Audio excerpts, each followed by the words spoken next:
Chapter 6. Edwin Stanton continued his investigation as Abraham Lincoln slept his last deep sleep at the Peterson house. His brain was dead and beyond dreaming. By 4 a.m., Stanton was sure he was dealing with a conspiracy. The evidence found in Booth's hotel room included the mysterious Sam letter that seemed to predict the assassination. The recovery of this letter, which Booth had carelessly, perhaps on purpose, let fall into the hands of the manhunters, was obviously addressed to the actor by an unknown conspirator. Stanton read it and recognized that it was full of clues.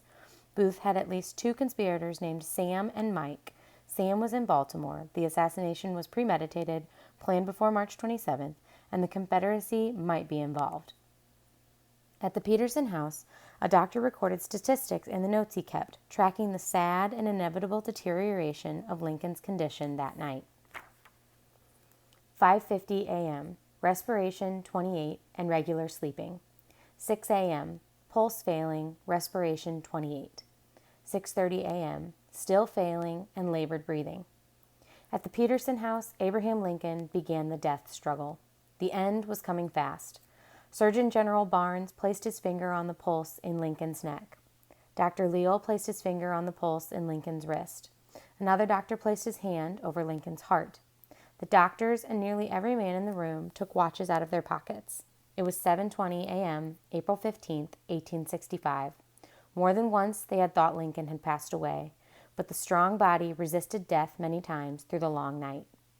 Abraham Lincoln took his last breath. His heart stopped beating at 7:22 and 10 seconds. It was over. "He is gone. He is dead," one of the doctors said. The occupants of the room stood silent and motionless for a few minutes. Edwin Stanton finally spoke. He asked Reverend Gurley, Lincoln's pastor, whether he would say a few words. "I will speak to God," replied the minister. "Let us pray." He summoned up a very moving prayer, then murmured, "Amen." Stanton broke the long silence. Now he belongs to the angels. Stanton reached for pen and paper and wrote a single sentence. There was nothing else to say. It was the telegram that would transmit the sad news to the nation. Washington City, April 15, 1865. Major General Dix, New York. Abraham Lincoln died this morning at 22 minutes after 7 o'clock. Edwin M. Stanton. Reverend Gurley and Lincoln's eldest son, Robert, told Mary the news. She would not go to the room where Lincoln had died. She could not bear it. She never saw her husband's face again. Around 9 a.m., she left the Peterson house for the White House. The room was empty of all visitors except Edwin Stanton. The morning light streaming through the back windows crossed Lincoln's still face. Stanton closed the blinds, took a small knife or pair of scissors from his pocket, and bent over Lincoln's body. Gently, he cut a generous lock of hair and sealed it in a plain white envelope.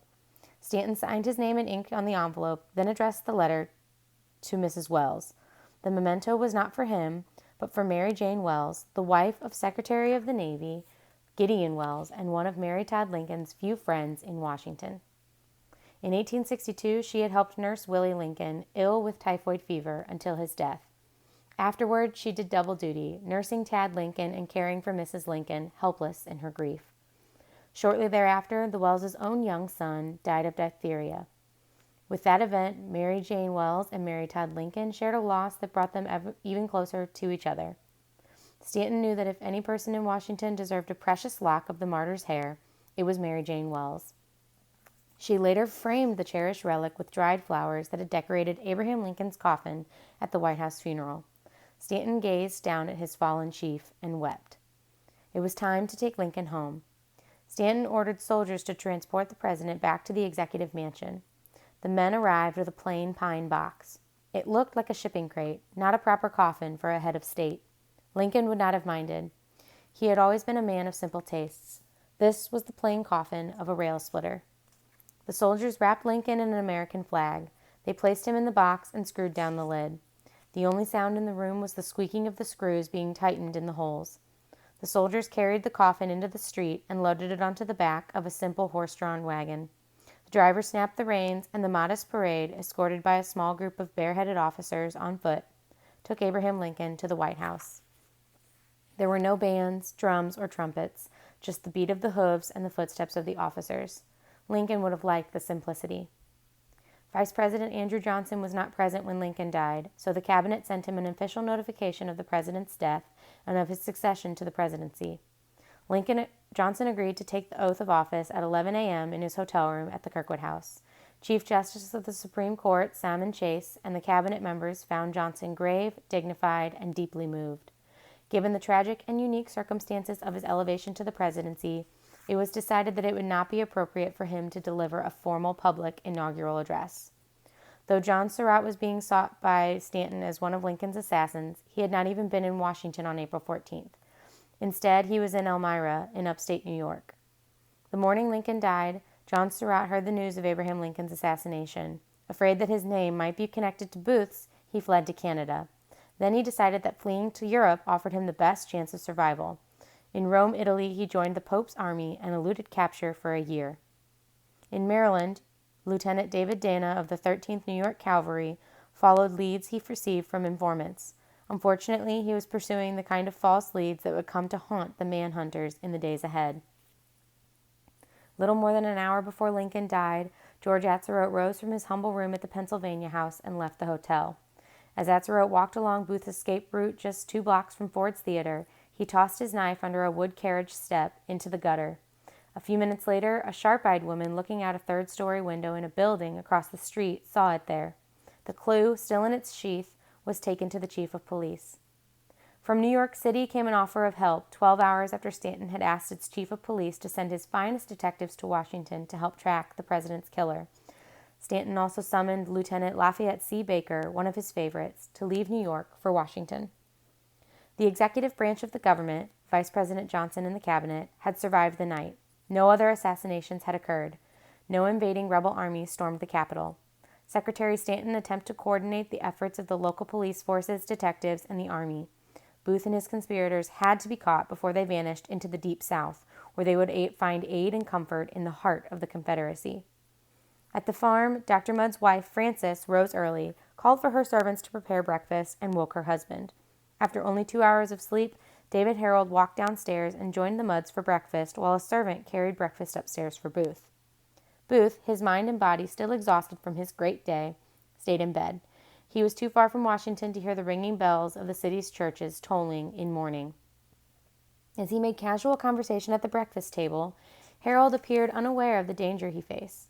He was running for his life, but it seemed to the Mudds not to have a care in the world. He asked for a razor so that he could shave, and asked Dr. Mudd if he would make a pair of crutches for Booth. Mudd fashioned a crude pair out of a piece of plank and sent them up to Booth. By 8 a.m., George Atzerodt had walked to Georgetown on the way to his cousin's house. He showed up at Matthews & Co.'s store and paid on a call on an acquaintance. He tried to raise some money, first by selling his watch, then by using his revolver as collateral for a $10 loan. Atzerodt left the store with the money and continued his journey. He would leave Washington. He knew a place where he thought he would be safe. At the executive mansion, the soldiers carried the president's body in its temporary coffin to the 2nd floor for an autopsy. Cutting open Abraham Lincoln's brain and body served little scientific purpose. The surgeons already knew what had killed him, a single bullet through the brain. They hid their morbid curiosity behind the shield of scientific investigation. One surgeon reached for his saws and knives while the others watched. And they wanted the bullet. The nation could hardly bury its martyred father Abraham with a lead ball lodged in his brain. They cut it out, marked it as evidence, and preserved it for history. His blood, according to a newspaper report, was drained from his corpse by an embalmer, transferred to glass jars, and preserved. When they were finished, Mary Todd Lincoln sent a request. Please cut off a lock of his hair for her.